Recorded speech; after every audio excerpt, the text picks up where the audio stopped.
Hello students, आज हम MA previous संगीत का पिछला टॉपिक कंटिन्यू करेंगे। यूनिट 3 का फर्स्ट टॉपिक। पिछले टॉपिक में हमने कर्नाटक संगीत की मुख्य गायन शैलियों की चर्चा की थी, उसी को हम कंटिन्यू करेंगे। आज हम देखेंगे जावली के बारे में। जावली शब्द कर्नाटक शब्द जावल से उत्पन्न हुआ है, जिसका अर्थ है श्रृंगारमय गीत। यह आधुनिक गीत प्रकार है और प्राय 100 वर्षों से पाया जाता है। इस शैली का गायन साधारणतः मध्यलय व द्रुतलय में होता है। साहित्य श्रृंगार रस प्रदान होता है। यह प्राय नायिका या उसकी सखी के विचारों को प्रकट करने वाले होते हैं। इसमें भी पल्लवी, अनुपल्लवी और 2-3 चरण होते हैं। इसके गाने में राग की शुद्धता पर ध्यान नहीं रखा जाता। ठुमरी के भांति स्वर वैचित्र का प्रयोग इसकी विशेषता है। ये मुख्यतः 8 मात्रा वाला आदिताल या 6 मात्रा वाली रूपक ताल में गाई जाती है। ये साधारणतः प्रचलित रागों में गाई जाती है। इसके रचयिताओं में प्रमुख रूप से स्वाति तिरुनाल, महाराज पट्टणम, सुब्रमण्यम, श्रीनिवास अयंगार आदि के नाम लिए जा सकते हैं। नेक्स्ट है तिल्लाना। चोल्लुकेटु के रूप में विभिन्न गतियों और जटिल स्वर संचारों को चमत्कारपूर्ण ढंग से द्रुतलय में गाए जाने वाली कृतियों को तिल्लाना कहते हैं। हिंदुस्तानी संगीत के तराना नामक गीत शैली का दाक्षिणात्य रूप ही तिल्लाना है। इसमें साधारणतया पल्लवी तथा अनुपल्लवी में चोल्लुकेटु ही पाए जाते हैं। चरण में साहित्य तथा चोल्लुकेटु आंशिक रूप से मिलते हैं। स्वाति तिरुनाल, श्रीनिवास अयंगार, रामनाथपुरम आदि ने कई तिल्लानों की रचना की है। नेक्स्ट है राग मलिका। कई भिन्न भिन्न रागों के स्वर समूह जब तालबद्ध किए जाते हैं तो उस लंबी कृति विशेष को राग मलिका कहते हैं। इसमें पल्लवी, अनुपल्लवी, स्थाई, अस्थाई, स्थाई, अंतरा जैसे विभाग होते हैं। नेक्स्ट है स्वर जाति। किसी निश्चित ताल में उस राग के उपयुक्त संचार तथा ताल की विभिन्न जातियों का सुंदर समन्वय करके बनाई गई जाति विशेष को स्वर जाति कहते हैं। इसकी रचना मुख्य रूप से भरतनाट्यम के लिए की गई है। भरतनाट्यम में पैरों का संचालन विभिन्न प्रकार से होता है। इसके लिए स्वर जातियाँ बहुत ही सहायक हैं। स्वर जातियों का आरंभ करीब 1 शताब्दी से हुआ है, क्योंकि इससे पूर्व के ग्रंथों में इनका उल्लेख नहीं पाया जाता है। इसमें भी पल्लवी, अनुपल्लवी व चरण होते हैं। कभी कभी पल्लवी के बाद चरणम होते हैं। इसका साहित्य ईश्वर स्तुति से संबंधित या श्रृंगार रस संबंधित अथवा संगीत के आश्रयदाताओं की प्रशंसा से संबंधित होता है। स्वाति तिरुनाल, महाराज श्यामा शास्त्री ने कई स्वर जातियों की रचना की है। नेक्स्ट है जाति स्वर। इसको स्वर पल्लवी भी कहते हैं। ये स्वर जाति से केवल इस बात से भिन्न होती है कि जहाँ स्वर जाति में धातु मातु यानी स्वर साहित्य दोनों होते हैं, इसमें केवल धातु या स्वर ही होते हैं। इसकी रचना विशेष रूप से नाटकों के लिए की गई है। अतः स्वर जाति को तो कभी कभी संगीत के कार्यक्रमों में गाया जाता है, किंतु जाति स्वर ऐसे कार्यक्रमों में नहीं गाया जाता। नेक्स्ट है रागालाप गान। किसी राग को लेकर उसके स्वर संचारों को शास्त्रीय ढंग से गाकर उसका विस्तार करना रागालाप कहलाता है। इसी को रागम गान भी कहते हैं। नेक्स्ट है कृति। कृति का दाक्षिणात्य संगीत में वही स्थान है जो उत्तर संगीत में ख्याल का है। ये राग की प्रौढ़ रचना होती है जिसमें स्वर का स्थान प्रमुख और साहित्य का गौण होता है। कृति का मूल अर्थ कोई भी रचना हो सकती है, किंतु विगत 2 शताब्दियों से इसका अर्थ एक विशिष्ट गीत प्रकार से हो गया है। कृति में कम से कम 3 अंग होते हैं, पल्लवी, अनुपल्लवी व चरण। कृति के अंतर्गत चिट्टे, स्वर, राग, निदर्शक, संगतियाँ, स्वर साहित्य तथा गमक जैसे अंगों का भी समावेश होता है। यह मध्य व द्रुतलय में गाई जाती है। इसमें बोल आलाप एवं बोल तानें ली जाती हैं, जिन्हें निरावल कहते हैं। इसके लिए 8 मात्रा की आदि ताल व 6 मात्रा वाली रूपक ताल उपयुक्त मानी जाती है।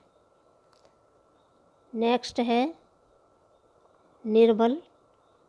कीर्तन या कृति की पल्लवी, अनुपल्लवी, चरण के साहित्य भाग के 2 या 4 आवर्तनों को लेकर कई प्रकार के कल्पना संचारों के साथ गाना निर्बल कहलाता है। नेक्स्ट है कल्पना स्वर। राग, आलाप, तान, पल्लवी, निर्बल आदि में कल्पनापूर्ण संचार आकार रूप में किए जाते हैं।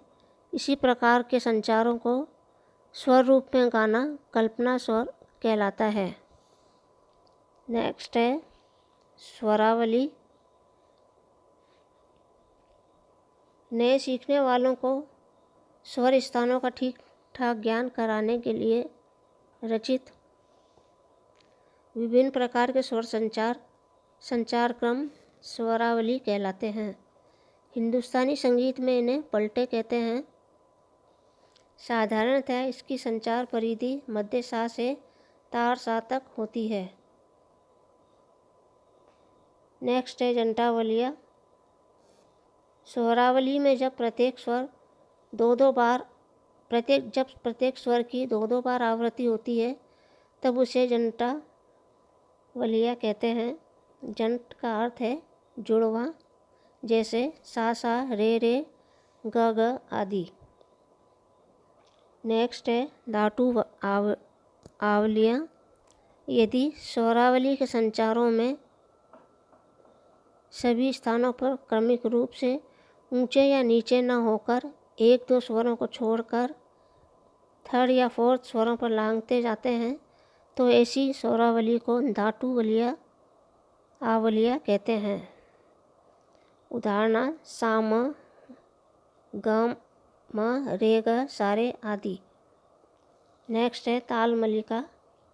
यह बहुत कम पाया जाने वाला गीत प्रकार है।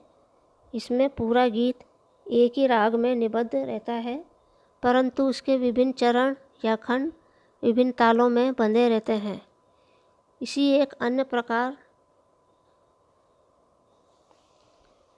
एक अन्य प्रकार राग ताल मलिका है, जिसमें प्रत्येक विभाग विभिन्न राग एवं विभिन्न ताल में निबद्ध रहता है। तो ये था विद्यार्थियों दाक्षिणात्य संगीत पद्धति की विभिन्न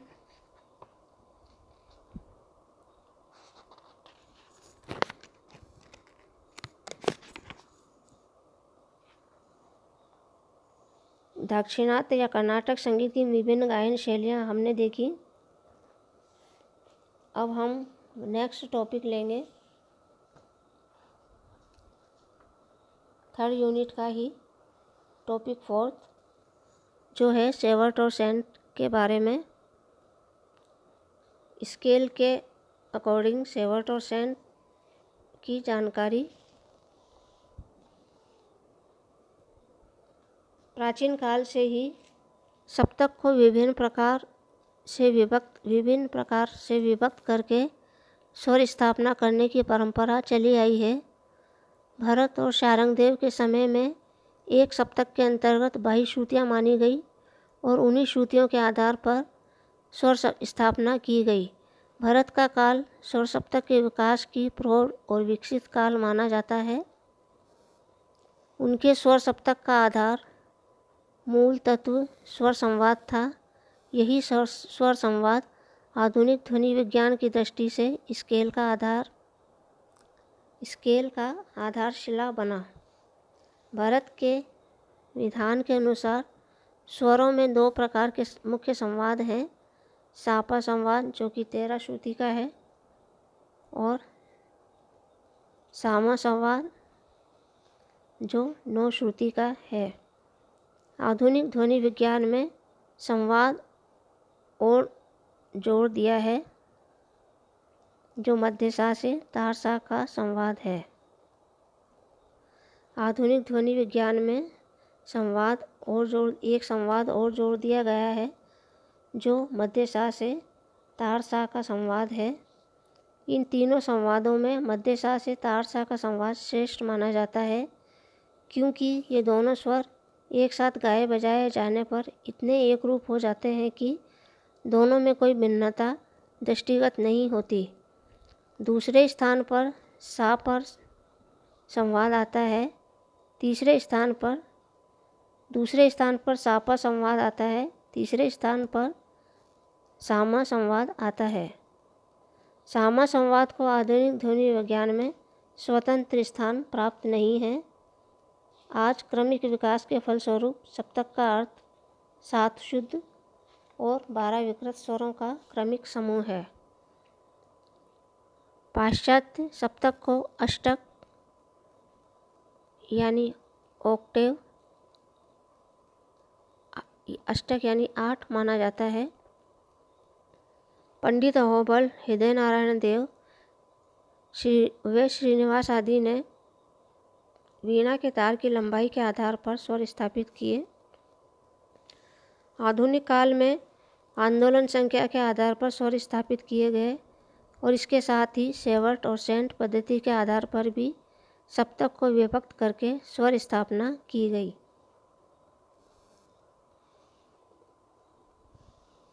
अंतरालों को नापने की 2 विधियां हैं, सेवर्ट और सेंट।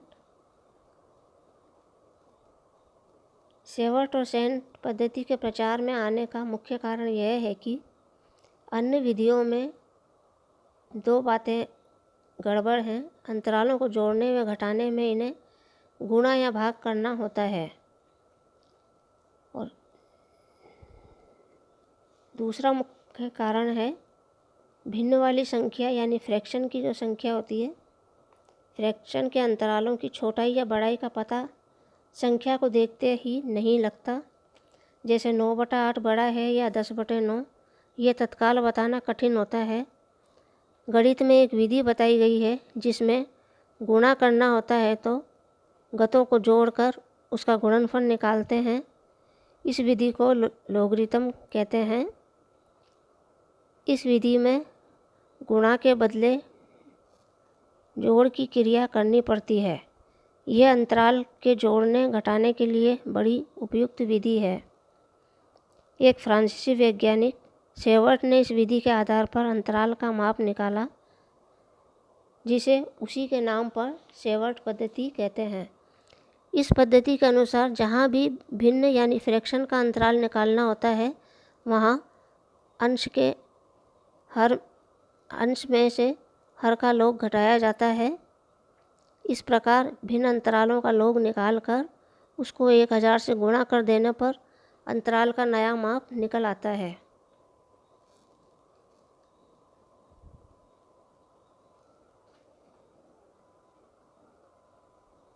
अगर सब अंतराल सेवर्ट पद्धति में ही मापे गए हों तो अंतरालों को जोड़ने के लिए इन्हें गुणा नहीं करना पड़ता, बल्कि सीधे जोड़ना पड़ता है। भिन्न के पैमाने पर एक अष्टक का अंतराल 2 है। लॉग की सारणी में 2 का लॉग 301 है। इसे 1000 से गुणा करने पर सेवट के पैमाने में एक सप्तक का अंतराल 301 सेवट होता है। इस पद्धति के अनुसार मुख्य अंतरालों का माप निम्न प्रकार है। पूरे सप्तक का अंतराल है 2, जो बराबर है 301 सेवट के। गुरु स्वर यानी 4 श्रुति वाले स्वर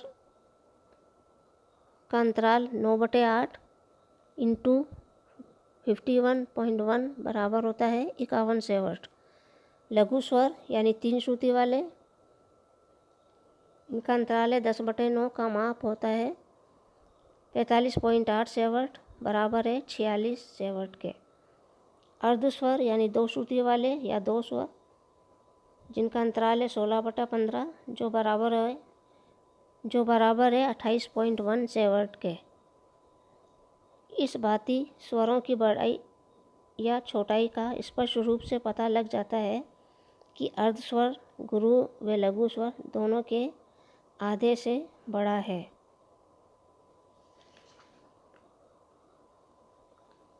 विद्यार्थी PDF के लिए डिस्क्रिप्शन पर लिंक करके PDF अपलोड कर सकते हैं।